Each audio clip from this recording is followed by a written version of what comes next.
আসসালামু আলাইকুম। এখন আমরা সিএসএস ম্যাথমেটিক্যাল কিছু ফাংশন সম্পর্কে বিস্তারিতভাবে জানব।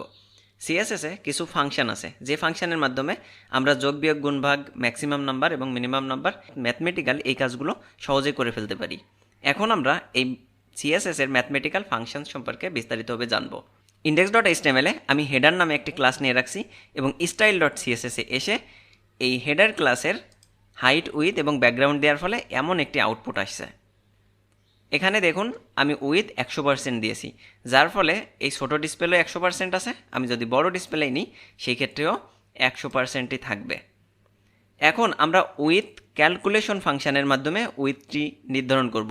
ধরুন আমি চাচ্ছি আমার যে ডিসপ্লেই দেখাক না কেন এই ডিসপ্লেই ফুল উইথ থেকে 100 পিক্সেল কম থাকবে, অর্থাৎ এই যে হেডার যে সেকশন আছে এটা ফুল যে উইথ আছে এর থেকে 100 পিক্সেল কম থাকবে। তো এটি আমরা কি করে করব? এটি করা কিন্তু খুবই সোজা। আমি আরেকটা বিষয় বলে রাখি, ডিভাইসের সংখ্যা তো এক এক জায়গায় এক এক রকম। কখনও কেউ আমাদের ওয়েবসাইটটা ট্যাবে দেখতে পারে, মোবাইলে দেখতে পারে, অথবা ডেস্কটপে দেখতে পারে। সেই ক্ষেত্রে কিন্তু আমরা জানি না যে উইথ আসলে কত। সেই ক্ষেত্রে আমরা জানি যে উইথ 100%, এর থেকে আমরা বিয়োগ করব 100 পিক্সেল। তো সেটি করতে গেলে আমাদের ক্যালকুলেশন ফাংশনটি নিতে হবে। আর ক্যালকুলেশন ফাংশনটি লিখতে হয় CALC দিয়ে। এখন ধরুন 100%, আমি বললাম যে 100% থেকে বিয়োগ করবে 100 পিক্সেল। এখন বললাম যে উইথ হবে 100% থেকে 100 পিক্সেল কম। এখন যদি সেভ করে দেখুন টোটাল যে 100% ছিল তার থেকে 100 পিক্সেল কম নিয়েছে।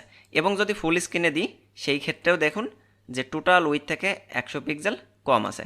আমরা বিভিন্ন সময় ওয়েবসাইটের বিভিন্ন হেডার বা অন্যান্য সেকশনে দেখি দুই পাশে সমান হারে কিছু জায়গা নেই। যে ডিভাইসেই দেখি না কেন কিছু জায়গা দুই পাশে অবশিষ্ট থাকে। এটি কিন্তু ক্যালকুলেশন ফাংশনের মাধ্যমে খুব সহজে করা যায়। চলুন এটি একটু সেন্টারে নিয়ে নিই। আমরা তো সবাই জানি সেন্টারে নিতে গেলে ব্যবহার করতে হয় মার্জিন অটো। ব্যাস, এটি সেন্টারে চলে গেছে। আরও ভালো হয় যদি আমরা টপ আর বটমে 0 পিক্সেল, লেফট আর রাইটে অটো করে দিই। ব্যাস, এখন যে ডিভাইসে নিই না কেন এই পাশে 50 আর এই পাশে কিন্তু 50 পিক্সেল আমার জায়গা রয়ে গেছে। কারণ আমি বলেছিলাম টোটাল উইথ থেকে 100 পিক্সেল কম নেবে। আর সেই 100 পিক্সেল এখন দুই পাশে সমান হারে ভাগ করে দিছি অটোর মাধ্যমে, মার্জিন দিয়ে দিছি দুই পাশে। ওকে, এরপর আসি আমরা ম্যাক্সিমাম ফাংশন সম্পর্কে। ম্যাক্সিমাম ফাংশন লিখতে গেলে লিখতে হয় ম্যাক্স। এই ম্যাক্সের কাজ হলো এখানে যে ভ্যালুগুলো থাকবে এর থেকে বড় ভ্যালুটা নেবে। যেমন আমার থাকলো 200 পিক্সেল, 300 পিক্সেল। এখন যদি সেভ করি এই যে 300 পিক্সেলটা নিছে, কারণ হলো 300 পিক্সেল সব থেকে বড়।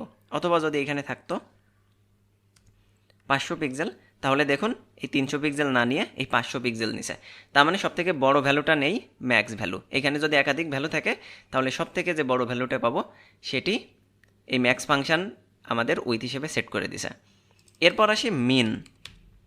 এখন মিন যদি দিই তাহলে সব থেকে ছোটো ভ্যালুটা এখানে সেট করে দিবে। যেমন 300 পিক্সেল এই মুহূর্তে সেট করে দিয়েছে। আমি যদি এটার ভ্যালু 200 পিক্সেল করে দিতাম তাহলে কি করতো, 200 পিক্সেল সেট করে দিছে, অর্থাৎ সর্বনিম্ন ভ্যালুটা নিছে। তো আশা করি এই তিনটা ফাংশন আপনারা বুঝতে পারছেন। এই তিনটা ফাংশনের বাইরে আরও বেশ কিছু ফাংশন আছে, কিন্তু সেইগুলো তেমন একটা ব্যবহার করা হয় না।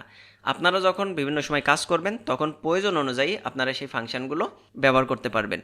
এবং আমি আশা করি আপনারা এই যে সিএসএস এর ভিতর ফাংশন ব্যবহার কী করে করতে হয় সেই সম্পর্কে বিস্তারিত বুঝতে পারছেন। তো আজকের ভিডিও এই পর্যন্তই থাকবে। পরবর্তী ভিডিওতে আমরা সিএসএস অ্যানিমেশন বা সিএসএস ট্রান্সফর্ম সম্পর্কে বিস্তারিতভাবে জানবো। তো সেই পর্যন্ত সবাই ভালো থাকবেন। আল্লাহ হাফেজ।